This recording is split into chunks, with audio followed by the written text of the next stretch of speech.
Welcome. Today we'll be creating a custom material. But first, before we have the custom material made, we have to have something to put the custom material on. So for this material, we are going to need the following.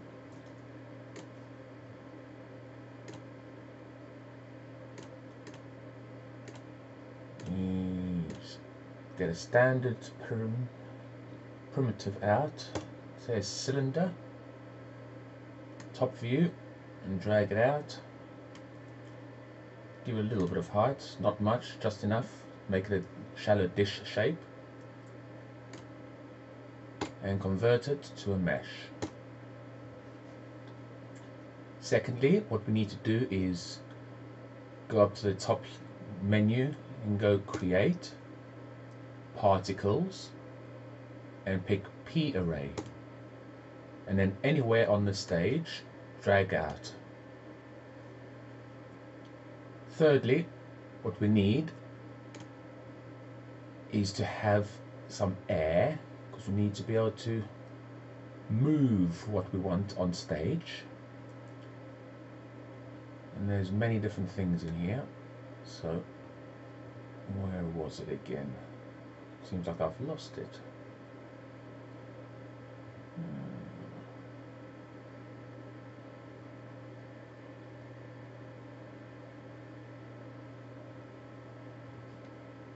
No, sorry, it's across here. I remember. In the standard create settings, you go to space warps and you click wind. Because on this one we want the direction to be up, we go to the top view and drag out. If you notice in the views, the view that you drag out in will be a square, because you're dragging it towards you. When you look in the side views, it's pointing up, which is the direction that we want it to point in. Now we've got our elements that we need on stage, we have to combine them. First one, we go onto the front view and enlarge. We select our P array and we go into the settings, basic parameters, we go pick object. While it's selected, we select our cylinder and highlight it. It flashes white for a split second and goes back, and in the object at the bottom here it says cylinder 01, so it's been selected. There are other settings in here. We come down here to the viewport display, we select mesh. Percentage of particles, we say 100.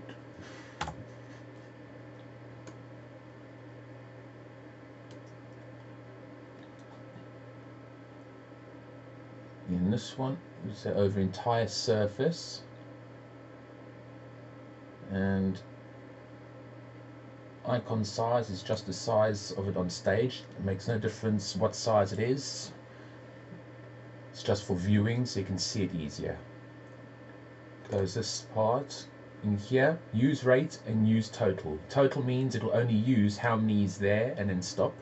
Use rate will mean it will use however many is here at a constant rate forever, as long as you've set it for. So let's give it a good 30. Speed we'll leave at 10 for now. Variation, let's give it a 2, and we'll leave the divergence, which is degrees off angle. Emit start, what we want here is a negative number, because this is when it will actually start emitting, so we want to see what we have from start. So we select it and drag down to negative numbers, and already on stage you'll see little specks appearing. Emitter stop is obviously how long it will take before it stops emitting. We want it to keep emitting through the whole animation, so we say 100, because that's how many frames we've got in this particular one. And we say display until as well, 100, so they'll keep displaying right up to the end. lifespan, so they die, we say, let's say 20, and give a variation of about 3. To help with variation, we put emitter rotation, size, need to increase the size. If you notice on stage, it's altering, so let's give it a good 20, see what that does. And grow for 10, fade for 10. And the seed will give a different variation there. And we close particle generation. Particle type. What we want here is standard particles, and click on sphere. And straight away on stage you can see a great improvement.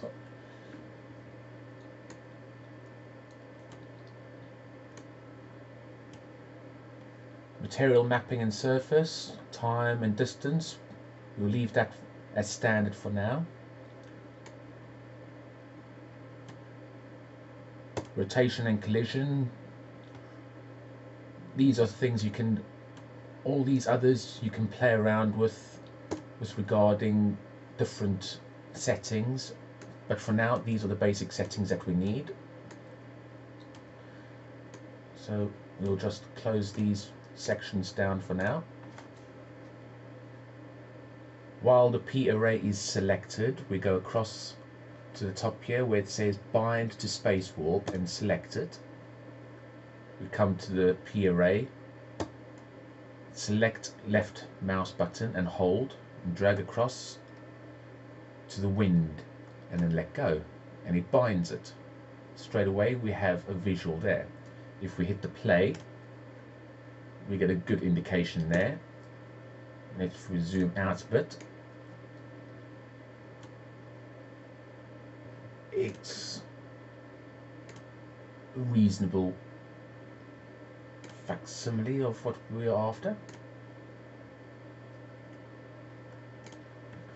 But we want everything to be slightly tidier, so we go P array again. And let's see. Variation speed, we want right down. Yeah, about there.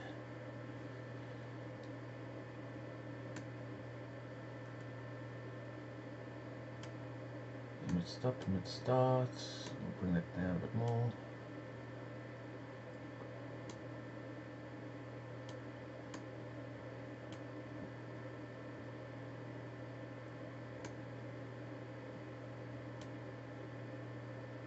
These rates.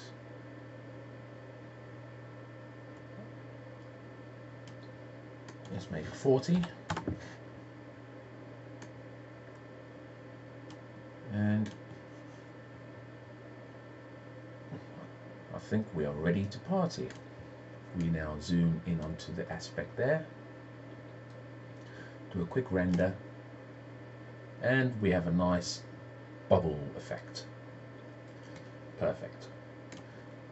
Now what we do is we need to select our emitting object and basically turn it invisible. So we go to the selection and we get to the properties and we say invisible. See through or hide. That will do just nicely. Do another quick render and it's nowhere to be seen. You don't have to hide it, depends what you're using, but it does help. Now that's the creation for the stage.